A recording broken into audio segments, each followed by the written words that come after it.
Саламатсыздарбы, элим журтум. Бүгүн 1-iyun 2024-жылы мен Талайбек Жатов биздин ата-бабабыз болгон Адам ата жөнүндө баяндап бермекчимин. Негизи жер шарынын адамзат тарыхы Кудайдын 6-күнүнөн башталган. Кудайдын 6-күнү Кудай жерди жаратып, жан жаныбарларды бүт баарын жаратып тургандан кийин 6-күнү адамдарды жараткан. Ошондо Кудайдын чөйрөсүндө Кудайдын 6 ар бир күнү биздин чөйрөдө 2 миллиард жылга тете убакыт кетет экен. Бул Кудайдын чөйрөсү биз үчүн макро дүйнө. Биздин чөйрө бул биздин дүйнө жана микро дүйнө биздин денебиздеги, ар бирибиздин денебиздин ичиндеги өзүнчө дүйнө бул микро дүйнө. Ошоно макро дүйнөдөгү убакыт ченемдин бир суткасында биздин дүйнөдө 2 миллиард жыл өтөт экен. Мына биз Кудайдын 7-күнүндө жашап жатабыз.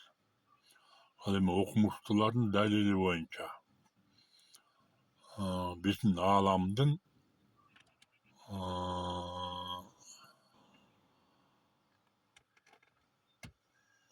немеси жашы 13 миллиард 700 миллион жылдын тегерегинде экен.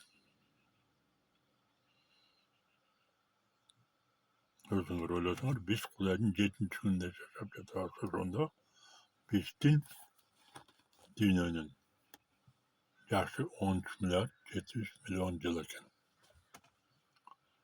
Ошон тегерегинде экен, болжол менен. Ошондо биз Кудайдын чөйрөсүндө жашап жатабыз. Кудайдын 6-күнү адамдар жаралса, ошондо Кудайдын 6-күнү аяк ченинде жаралсын дейли. Азыр болсо Кудайдын 7-күнү аяк чени болуп калды. Ошондо 2 миллиард жыл мурун жерде адамдар бар экен. Мунун далили бар. Орусиянын Кемерово областында Тышульский райондо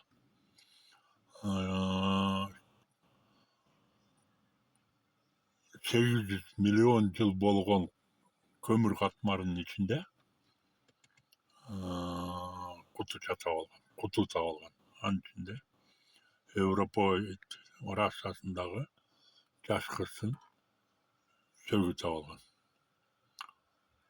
Ошол жаш кыздын сөөгү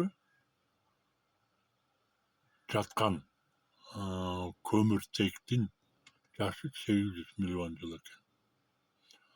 Аны окумуштуулар ар кандай себептер менен жокко чыгарып, эптеп адамзаттан жаап жашырып, мындай болгон эмес деп калкка чыгарып жатышат. Бирок бул чындык. Демек,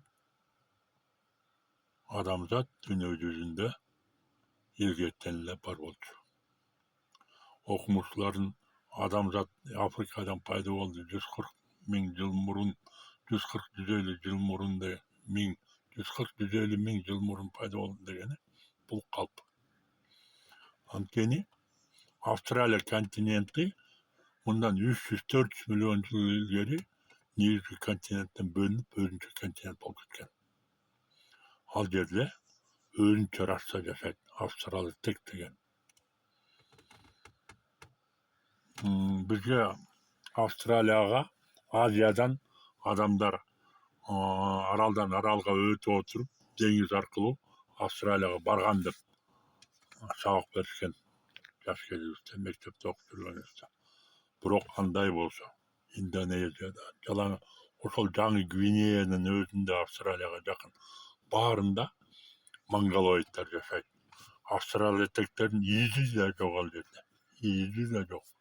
Индонезияда, Филиппин аралдарында, бүт барында, Жаң Гвинеяда барында монголоид расасындағы елдер yaşайды. Ал австралиялықтар Австралияда yaşайды. Бұл далил. Бұл ilmi dalil. Австралиялықтар бар. Австралиялықтар өзінше раса.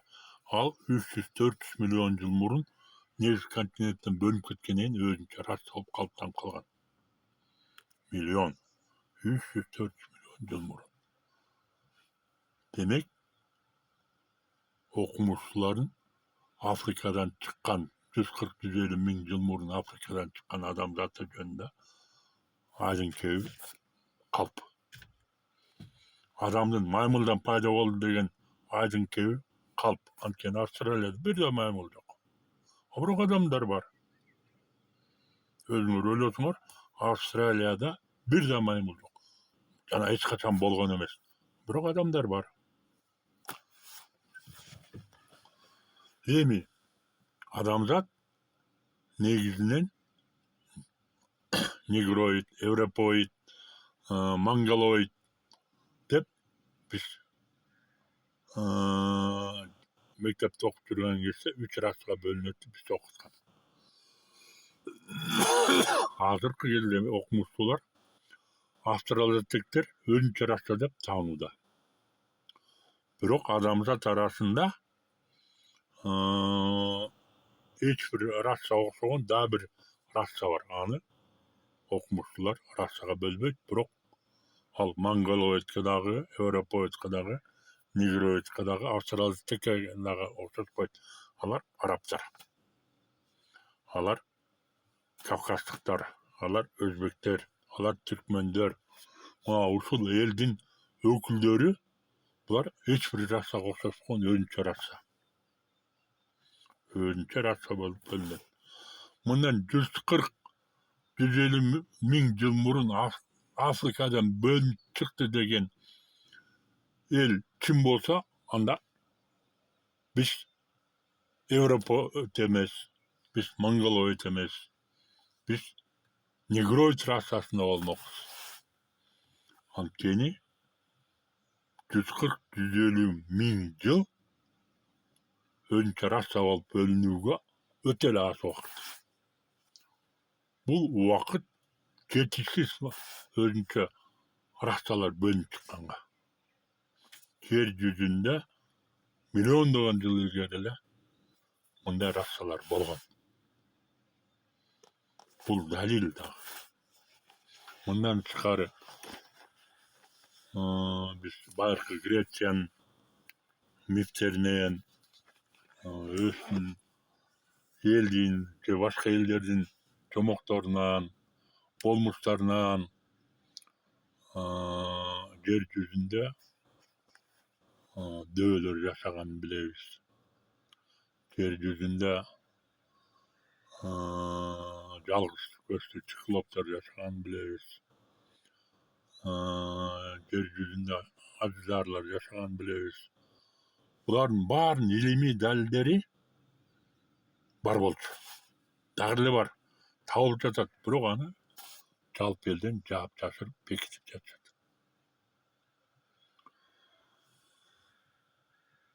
Биздин адамзат тарыхында, биз билген эмес, чындыгы адамзат тарыхында Кудай ар бир адамзаттын ар бир түрүнө өзүнүн китептерин жиберген.